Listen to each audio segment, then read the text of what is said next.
Hey there, welcome back to my channel. Today we're going to talk about the first chakra, the root chakra. So if you haven't already watched the overview of the chakras last week, I'll link that down below for you. So today we're going to go deep on the first chakra, the Muladhara chakra, the root chakra. So I have this card here from the Yogic Path Oracle deck by Sahara Rose, and I think it's a really beautiful representation of what the root chakra represents. We have the symbol for the root chakra in the center, beautiful radiating red in the earth below this person. So this is a really great representation of the root chakra. And at the end, I'll read the message from her book for that specific card. I want to say first off that most of the information that I have put together for this video has come from Eastern Body, Western Mind, so a credit Anadea Judith and her many years of research in her clinical practice applying psychology and psychological theory with the concept of the chakras and the Eastern methodology behind the energy centers in the body and how they affect our life. So great read, super recommended if you're into the chakras, and I'll give you a lowdown of the Muladhara chakra based on this information. So the Muladhara chakra, the root chakra, again, is the first chakra in the body. It's located at the base of the spine, so from the tip of the tailbone or the base of your anus down into your feet and through your legs. It is our ability to survive. It is a very survival-oriented chakra. Anadea Judith suspects that this chakra is in its height of development from birth to 12 months old, and it really deals with our ability to get our basic needs met.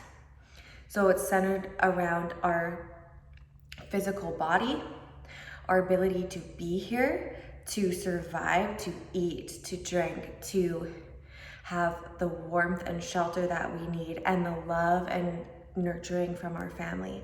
So if we are neglected, we are not nurtured, we are not cared for properly in that first year, it will greatly affect the development of our root chakra. If we are overindulged, overfed, overheld, overstimulated in that first year, again, it will also have a shaping of the root chakra. So we want to think of coming into center and having balance here. Now, it doesn't just stop developing and like nothing else in life will like change the effect of our root chakra and how balanced it is after that 12 months. It's just that's when it's deeply developing, and trauma in our life or periods of poverty, periods of mental or physical abuse from family members, from friends, from sisters and brothers, that type of thing, that will affect our ability to feel safe, our ability to feel secure and grounded and stable in our bodies. So security is a big theme in this chakra. Are we able to feel safe? Are we able to feel like we're allowed to take up space, allowed to be ourselves, allowed to be here and express ourselves? That all has to do with our ability to feel safe, to feel secure in our surroundings, and our ability to provide for ourselves. Can we have a regular eating routine? Can we have regular roof and heat over our heads? Are we constantly struggling to get our needs met?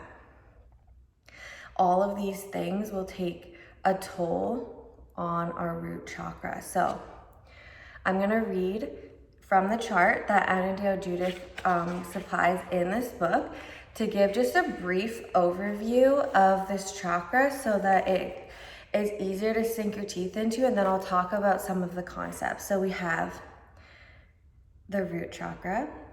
Again, we talked about this, base of the spine. Issue is survival and self-preservation. The goals of this chakra are to gain stability, grounding, physical health, prosperity, and trust. The demon of this chakra is fear. excessive characteristics of this chakra. So let me just take a pause here in case you didn't watch the other video. Our chakras, I like to think of as a highway. And Dea Judith talks about them as a rainbow bridge to enlightenment and back down through the pain of manifestation. So if you think of the chakras as a highway for our energy, then an excessive chakra would be like a highway that's too wide and has way too much traffic going through it. So it's all clogged up. There's too much going on, everything's moving, and it's very hard to keep a steady pace. Whereas an deficient chakra would be the opposite. It'd be a very thin, maybe one lane highway where it's like bottlenecking. The energy doesn't have the room to move through. So it can be like a lot of energy moving and hitting each other and bouncing off each other, or it could be like a really slow moving, clogged up energy. So this is what her definition of excessive characteristics are in this chakra. Heaviness, sluggish, monotony, obesity, hoarding, materialism, and greed. So think of your own life and see, these are all like little petals of a flower that you can be excessive in one thing and deficient in another. It doesn't have to be all one way or the other. So think about where in your life you could bring some of these things into more balance, or if it's something that you could work on. So deficient characteristics in this chakra would be fearful, undisciplined, restless, underweight, so the opposite of the other one, and spacey. Personally, and this is very interesting, is that you can come from the same household and your siblings can be excessive or deficient in the exact same chakra that you are in different ways. So that just goes to show that our socialization and like how we react to our siblings, how we have reactions to our friend groups and society outside of the nuclear family all affects our development of our chakras. Because until a couple of years ago, and it's still something that I'm working on to be bringing back into center constantly, was extremely deficient in my root chakra. I did not feel safe. I always felt insecure, fearful of what was gonna go wrong. I was constantly overthinking. I was hardly ever grounded in the earth plane, and I had a really hard time not only supporting myself and bringing money into my life, but feeling like I was worthy or able to take up space in any way. I always felt like I had to manipulate myself into like a different person to fit into the situation that I was in. Always scared of what other people were thinking, if I was going to be physically attacked. And I was very underweight without like having to eat, like I ate a lot of food, but I was still really underweight, and I was very, very spacey. Like my head was always off, always overthinking, always creating stories that weren't existing. And that means that I could have someone right next to me trying to talk to me, and I'd be like, blank expression, like people are like, hello, anybody home? So I struggled with a very deficient chakra, and then meanwhile I have multiple siblings, and some of them have excessive root chakras. So I just found that very interesting. So something to think about in your own life. Are you excessive? Are you deficient? Maybe writing down stability, fear, personal health. Another one, I struggled with my health. I always had migraines and I threw up all the time. Like I felt sick all the time, even though my life was not that much different than it is now. It was a lot of mental work that I had to do and a lot of yoga that worked on that chakra that made me feel like I like never get migraines anymore. So physical health, abundance, prosperity, family, belonging. Are you safe? Do you have a secure, stable foundation to build your life on? Are you constantly moving? Are you constantly changing jobs? Is things changing all the time? Do you have a really hard time settling down and rooting into this reality? These are all things to think about. If you're someone who's like a gypsy, who like gets anxiety about staying somewhere too long and you always feel like I need to be going on to the next thing, it's like it might be something to do with your root chakra not feeling secure, not feeling safe. It doesn't feel like you can root down. When you think of a tree, if you were to uproot a tree every month and move it, could you imagine the health of that tree?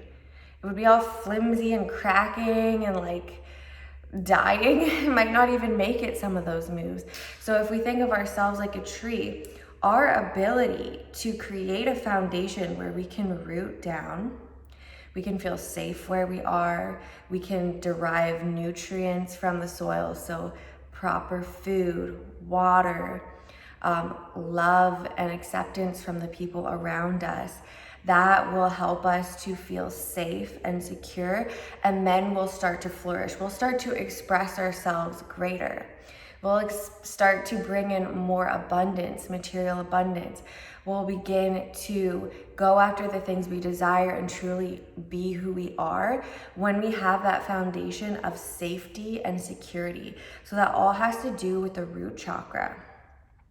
And then this on the flip side of this, if you're someone who hates change, who will not leave, who will not move, who will not spend extra money, who's like hoarding everything they have, will not get rid of anything, is keeping all this extra money, but you're like scared to spend it, and you like feel like you need to stress eat, and like when you get anxiety or you're fearful or something's going wrong in your life, you have this like desire to physically eat. That might be your root chakra like trying to feel whole. It's like trying to fill a void. It's trying to fill this emptiness. That has to do with your root chakra too. So you're trying to feel heavier and protect yourself because you want to feel safe and secure. So on the flip side of things, that's something you might want to think of as well, and analyze this. If this is something that you're either excessive or deficient on, it is something that can change. It is a very malleable thing. I would highly recommend doing yoga flows and meditations that focus on the root chakra, and actually doing activities that help build security and that type of thing in your life. So taking people that are toxic and limiting your time with them. Creating structure in your life. If you're just flinging all over the place and you have no plan for the day, maybe write down a list of things to do and do them in chronological order. Start working on your organization skills, work on trying to create a safe space in your environment. Like, is it over cluttered? Is it too empty? Does it represent who you are? Like, actually create an environment that you feel safe and secure in, so that you can start to feel safe and secure in your own body. And I will link down below some yoga flows I have for the root chakra. I have a fast-paced vinyasa flow, as well as a really gentle and relaxing yin flow. You might want to check those out and see how they do with your root chakra.